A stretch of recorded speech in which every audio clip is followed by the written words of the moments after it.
নিশিকা কে রয়েছেন? শান্তা আপু এবার যে গাইবে সে সামির মাহমুদ। সামির সব ধরনের গান গাইতে চেষ্টা করে।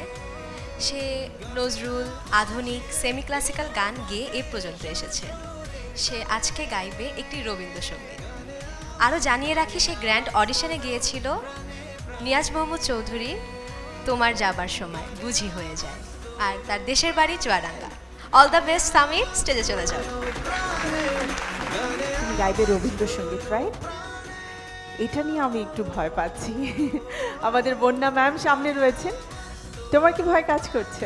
অবশ্যই, নিশ্চয়ই কিছুটা তো কাজ করছে। দেখে মনে হচ্ছে না, অনেক মানে আত্মবিশ্বাসী মনে হচ্ছে, এবং এই আত্মবিশ্বাস নিয়ে তুমি গাইবে, এটি আমার বিশ্বাস। অনেক অনেক শুভকামনা তোমার জন্য। অনেক ধন্যবাদ, অনেক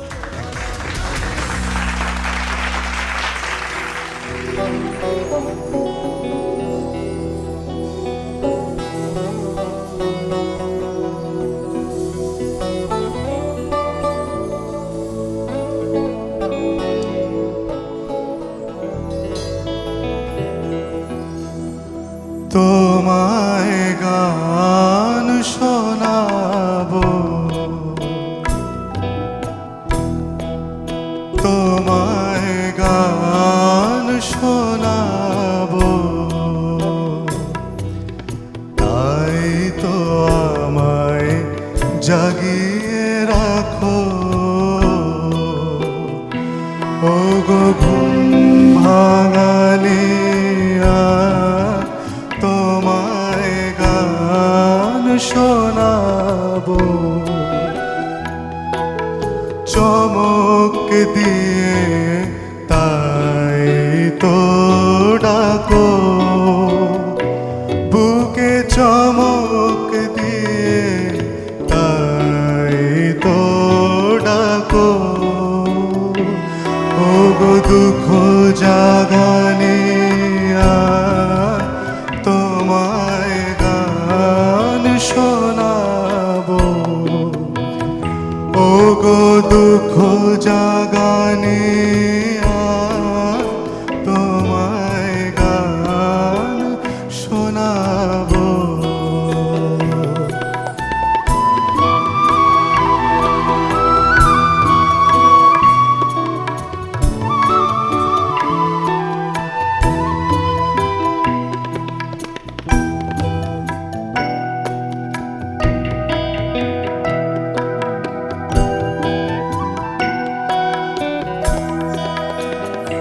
এলো আধার ঘিরে,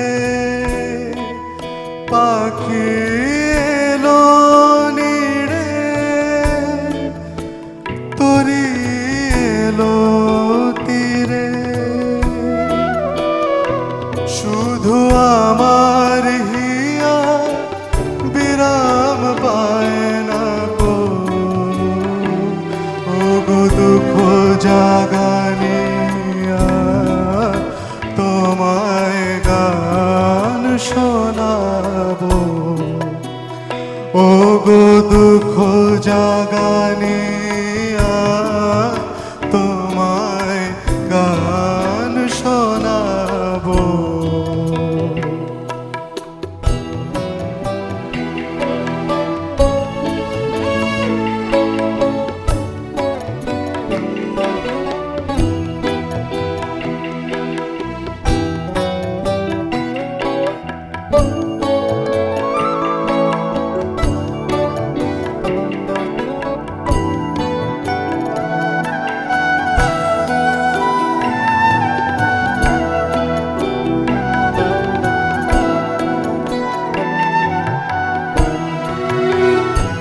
আমার কাজের মাঝে মাঝে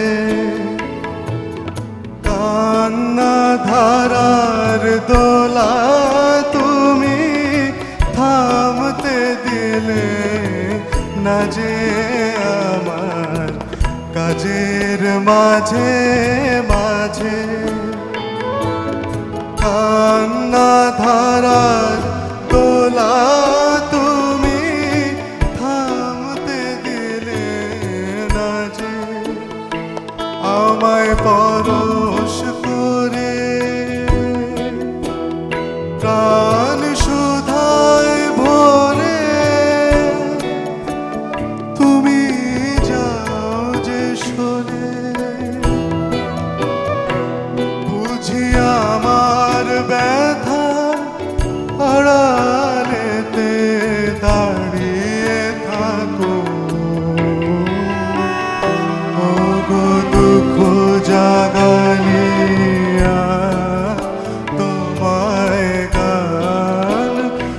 শোনাবো ও গো দুঃখ জাগানিয়া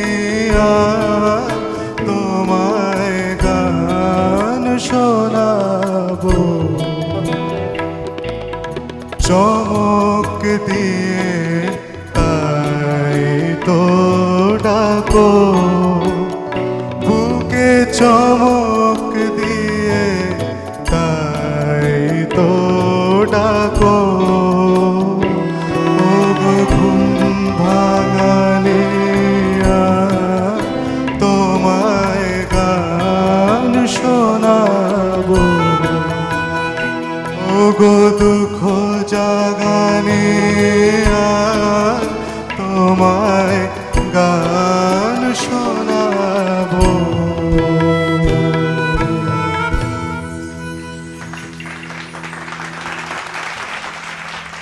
আমরা এবারে ম্যামদের কাছ থেকে স্যারের কাছ থেকে কমেন্ট শুনতে চাই। আমি প্রথমে সামিনা ম্যাম আপনার কাছ থেকে ওর যে শুনবো। ফিলিংসটা গানটার ভেতর, তোমায় গান শোনাবো, এবং এইখান থেকে যে এই যে শিফটিংটা সুরের, এই শিফটিংটা অপূর্ব হয়েছে। আর টোটাল গানটার মধ্যে যে ফিলিংসটা ছিল, বুকে চমক দিয়ে তাই তো দুঃখ জাগানিয়া, মানে আমার কাছে ওর এই ফিলিংসটা খুব ভালো লেগেছে এবং খুবই মেলোডিয়াস রোম্যান্টিক লাগছিল। গলাটা খুব রোম্যান্টিক লাগছিল, আমার কাছে খুবই ভালো লেগেছে। ধন্যবাদ ম্যাম। নকিব স্যার। খুব ভালো, এবং রবীন্দ্রসঙ্গীত যারা গায় তাদের যে গলার একটা ব্যাপার থাকে, একটা ডেপনেসের ব্যাপার থাকে, ওটা কিন্তু তোমার মধ্যে আছে। সো তোমার এখন যেটা করতে হবে, আমার মনে হয় বন্যাপা খুব ভালো বলতে পারবে যে আসলে উনি ভালো ট্রেন করতে পারবে তোমাকে যদি ওনার কাছে যাও। এখন যেটা দরকার, আরও পারফেকশন দরকার গায়কির মধ্যে, এবং সুরটা যেন থাকে ঠিকমতো, স্টেবল নোটগুলো যেন থাকে। দমটাও আমার কাছে মনে হয়েছে যে একটা জায়গায় ওই অন্তরার শেষে দমটা হঠাৎ করে শর্ট অফ ব্রেথ হয়ে গেল তোমার, যেখানে দমটা কাটার কথা না সেখানে কেটে দিয়ে না আর এটা বললে। এই জিনিসগুলো ছোট ছোট মাইনর জিনিসগুলি খেয়াল করতে হবে। তবে তোমার যেটা প্লাস পয়েন্ট সেটা হচ্ছে তোমার গলায় রবীন্দ্রসঙ্গীত, মানে তুমি সব ধরনের যারা গান গায় তাদের ওই রবীন্দ্রনাথের গানের যে একটা ডেপথ আছে সেটা কম থাকে, হালকা হয়ে যায়, কিন্তু তোমার গলায় ওই জিনিসটা আছে, ওই ডেপথটা আছে। সেই জন্য তুমি যদি রবীন্দ্রসঙ্গীত করো ভালো হবে। আর প্লাস এক্সপ্রেশনটাও সুন্দর, বেশ ভালো লেগেছে। হ্যাঁ, ভালো প্র্যাকটিস করলে খুব ভালো হবে। ভালো থাকো। অনেক অনেক শুভকামনা রইল তোমার জন্য। দেখা যাক কি হয় রেজাল্টে। বসে